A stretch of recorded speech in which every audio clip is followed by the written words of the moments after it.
Comenzaremos a estudiar la lección número 6 del folleto de escuela sabática que corresponde al tercer trimestre del año 2025.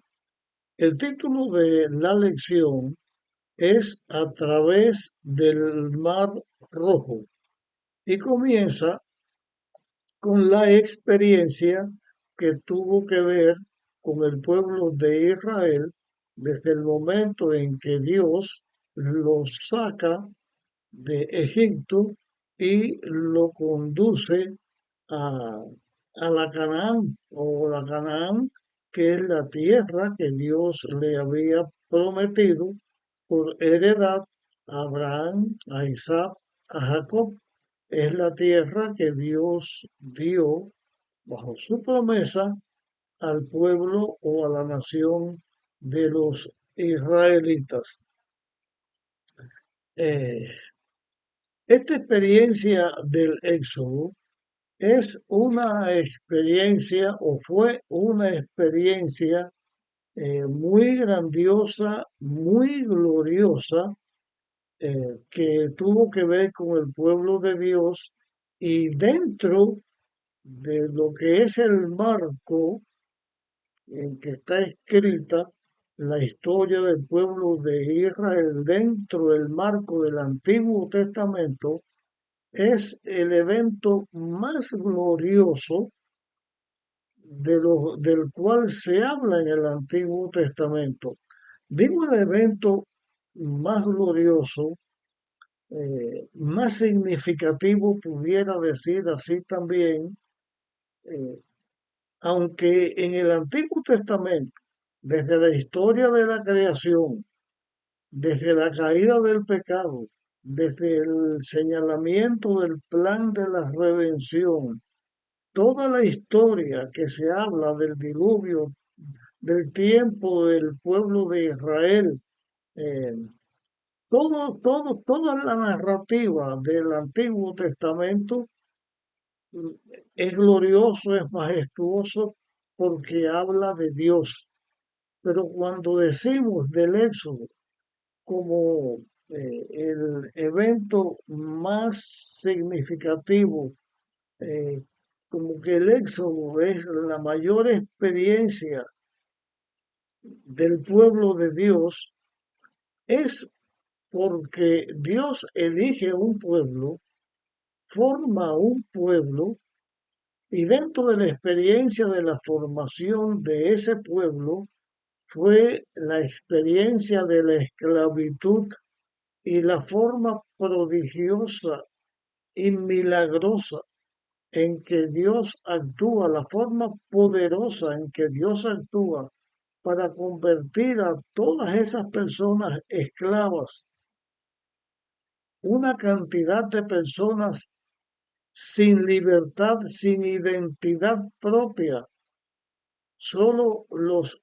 hijos o descendientes de Israel, porque eran esclavos, en convertir a todas esas personas en la nación israelita, el pueblo de Dios que representaría a Dios en la tierra. La experiencia del Éxodo y del cruce del Mar Rojo, que está señalando también la experiencia de la salvación de la humanidad, o sea, que señala la experiencia del Evangelio, de la palabra de Dios que se predica, de las buenas noticias que tenemos un Salvador que nos conduce de una tierra, simboliza o que simboliza a Egipto, a la Canaán celestial, o sea, a la redención de la tierra, es algo que señala a Dios como prodigioso y grandioso, enmarcado por la forma gloriosa en que Dios está actuando para que Israel salga, la forma gloriosa en que lo conduce a través del desierto en el Éxodo, lo conduce de Egipto que es un símbolo del mundo, lo que está lejos de Dios, es un símbolo del pecado también, y lo conduce a la Canaán celestial. Esto es un símbolo del Evangelio, cómo Dios conduce a su pueblo, a todos los redimidos, en el éxodo, o sea, en la travesía de este mundo, hasta llegar a la Canaán celestial. En esta lección que estamos estudiando, encontramos también en esto que estamos diciendo del Éxodo, que es una similitud de la salvación y la redención del ser humano. En nuestro estudio comenzamos, después de estas palabras introductorias, comenzamos a hablar o a analizar el momento en que después de la caída de la 10ª plaga, cuando los primogénitos egipcios de los hombres de todo tipo, desde el faraón hasta el esclavo, y los primogénitos de los animales murieron, Faraón llama, obligado por las circunstancias, no por su deseo, llama a Moisés, que representaba o era el líder del pueblo de Israel, y le dice a Moisés y Aarón: vayan, vayan todos a adorar a Dios. Da su consentimiento, su renunciación también a tener al pueblo de Israel como esclavo, a mantenerlos en la forma opresiva en que lo tenían, aprovechándose de ellos y también beneficiándose con el producto de su esclavitud. Se ve obligado y dice: vayan todos a adorar. Cuando dice la expresión vayan todos a adorar, está refiriéndose a que salgan hombres, mujeres, niños, jóvenes, ancianos, toda la plenitud del pueblo salga a orar, y también los animales. Están dándole la liberación a todos los israelitas para que vayan a adorar a Dios. Pero en esta ocasión, no solamente dijo Faraón: vayan a adorar, sino que dijo algo más que luce contradictorio, luce confuso esta declaración de Faraón, porque dijo: y bendíganme también a mí, o oren también por mí. Está pidiendo, como si él estuviera arrepentido de lo que estaba haciendo, está pidiendo el favor de Dios para él, está pidiendo la intercesión del pueblo de Dios, de los líderes de la iglesia de Dios, en favor de él. Y esta petición, la Biblia la registra porque hay también algo que debemos señalar aquí. En la experiencia del ser humano, en su relación con Dios, en la forma en que conduce su vida delante de Dios, si escucha la voz de Dios y le obedece, o se levanta en contra de Dios, puede llegar un momento en que el ser humano se ve obligado por las circunstancias a reconocer la grandiosidad y el poder de Dios.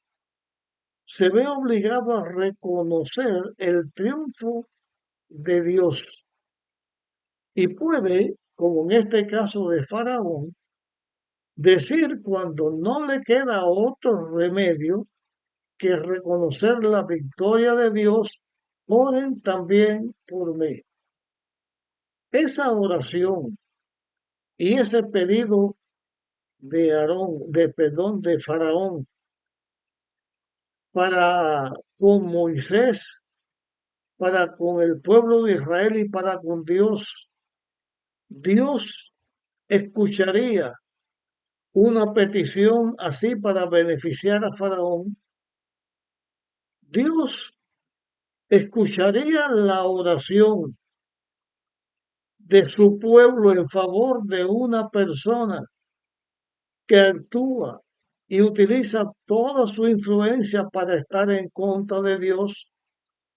En realidad, esa oración Dios no la escucha, ni el pueblo de Dios tampoco debe hacer una oración tal, por la razón de que el que está en contra de Dios, el que está en favor de la maldad, del pecado, no puede esperar que los hijos de Dios o que Dios actúe en favor de ellos para seguir en la situación en que se encuentran. Hay una diferencia entre orar a Dios para la sanación, para la salvación, para la prosperidad de alguien, cuando ese alguien se arrepiente y acepta a Dios de verdad. Esa oración los hijos de Dios debemos hacerla. Esa oración Dios la escucha y la responde. Pero la oración por una persona que pide oración no por arrepentimiento, no porque se está entregando a Dios, sino obligado porque ve que la consecuencia del mal lo lleva a la destrucción, esa oración no tiene validez.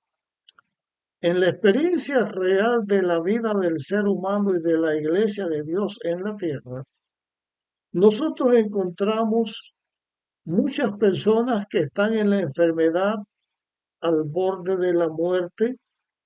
Voy a poner un ejemplo, el ladrón en la cruz. Y puede que en ese momento la persona reconozca a Dios de verdad y con sinceridad pide a Dios, se entrega a Dios, hace profesión de seguir a Dios y Dios responde como Cristo respondió y la persona se salva. Pero ¿cuántas de las personas que están al borde de la muerte y piden oración para la sanidad, piden una oportunidad para que Dios les ayude? Y de verdad Dios la ayuda, le da la oportunidad. ¿Cuántos después aprovechan para honrar a Dios y para seguir a Dios? Voy a mencionar aquí un caso por lo que estamos tratando, la oración de Ezequías, que oró a Dios porque Ezequías iba a morir, le pidió a Dios y Dios le dio 15 años más de vida. Y en el registro bíblico, en lo que conocemos, el tiempo que Dios le dio a Ezequías de vida, del momento en que iba a morir en adelante, hasta donde sepamos, no lo escogió para adorar y para seguir a Dios. Esto nos lleva a un análisis y estamos analizando bajo el marco de esta lección y bajo el pedido eh, de Faraón. Los hijos de Dios, cuando sabemos que alguien no está arrepentido y aunque esté pidiendo el favor de Dios, pero no está arrepentido, esa oración no tiene valor ni Dios la responde. Pero debemos orar con fe porque como que no sabemos, como seres humanos que somos y limitantes que tenemos, cuál es la relación correcta entre Dios y la persona, como no sabemos cuál es, entonces sí podemos orar por esa persona poniéndola en las manos de Dios, porque solamente Dios sabe lo que esa persona va a hacer y pedir de acuerdo con la voluntad de Dios, que lo sabe todo. Pero si una persona, seguimos en este análisis de esta lección, si una persona es vicioso, vicioso de las drogas, es alcohólico, está en la condición de muerte por causa del alcohol o del tabaco o de una vida que es en contra de Dios y está en una condición de muerte por ser así, esa oración, entonces hay que tener cuidado con ella, porque orar a Dios poniendo, por ejemplo, un alcohólico que está muriendo por el alcohol o por el tabaco o por la droga, para que Dios lo sane, para que siga haciendo lo mismo,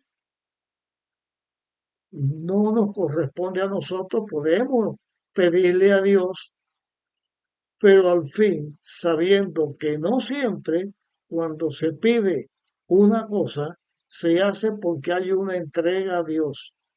Pero siempre que hay una entrega a Dios, hay una respuesta de Dios en favor de la persona que está pidiendo. Vamos también a analizar algunas cosas en esta lección. Además de Faraón, que urgía al pueblo de Israel para que abandonaran Egipto, los mismos egipcios, ellos querían que los israelitas se fueran. Dios le dio gracia a los israelitas, le pidieron riquezas a los egipcios porque durante el tiempo de su esclavitud sirvieron de gratis y los egipcios dieron riquezas a los israelitas antes de que los israelitas salieran de Egipto. Las riquezas que le dieron fueron de desde oro, desde plata, desde vestidos, desde telas, le dieron riquezas de distintas magnitudes. Y estas riquezas que los egipcios le estaban dando a los israelitas fue una provisión de Dios, porque los israelitas en su salida, Dios les dio los medios que después Dios les iba a pedir a los israelitas para usarlo en beneficio de lo que Dios estaba haciendo con ellos e iba a hacer en favor de la humanidad y de acuerdo con el plan de la redención. Por eso, los egipcios apresuran a los israelitas que salgan, les dan las riquezas y los israelitas salieron de Egipto con grandes riquezas, con grandes riquezas que Dios le dio y que los mismos israelitas iban a usar después en beneficio de la obra de Dios que iba a pedirle, que Dios iba a hacer a través de los israelitas en favor de la predicación del Evangelio y en favor del triunfo de la verdad en contra de la mentira, en contra del error. Eso también lo vamos a estudiar, ya lo hemos estudiado, pero lo vamos a estudiar también a medida que estemos estudiando estas lecciones que estudiamos eh, en esta parte de la historia del pueblo de Israel en su salida de Egipto rumbo a Canaán. Antes de la salida de Israel de Egipto, Dios hizo algo más, que ya lo hemos estudiado y lo estamos analizando. Esto a lo que me refiero es que Dios pide a los israelitas que consagren también su primogénito porque pertenece a Dios.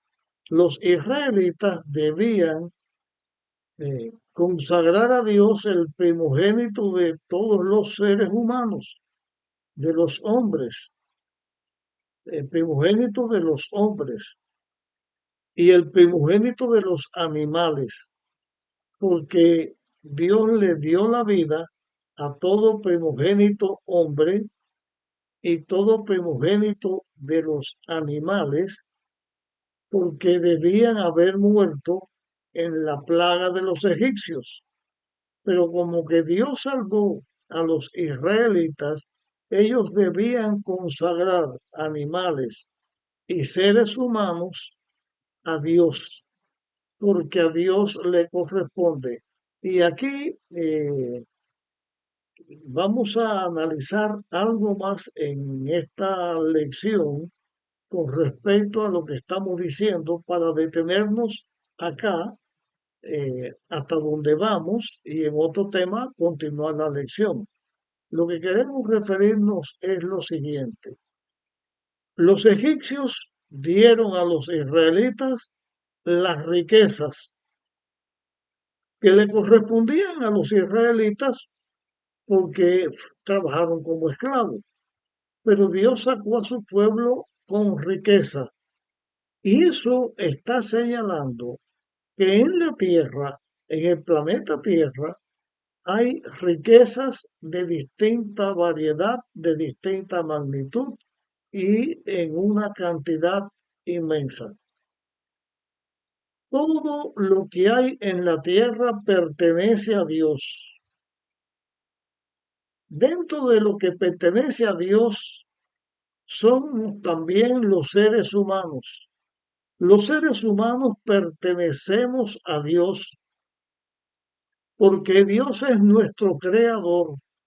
Cuando el pecado nos separa de Dios y nos condena a la muerte, Dios a través del plan de la redención obra y redime al ser humano por creación y por redención, todos los que hemos estado con Dios en su reino, porque hemos aceptado a Dios, pertenecemos a Dios. Dios no tiene necesidad de pedir recursos materiales al hombre, porque la Biblia dice, mía es la tierra y su plenitud, el mundo y los que en él habitan. En el Salmo 24 encontramos esa declaración. Todo pertenece a Dios, porque Dios es el creador y sustentador de todo. Pero los seres humanos pertenecemos a Dios también, porque por su sangre somos redimidos.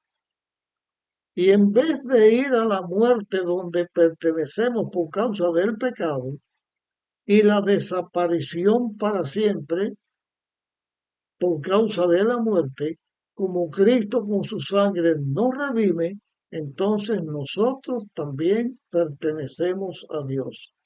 Es una lección más que debemos aprender en esta lección que estamos estudiando.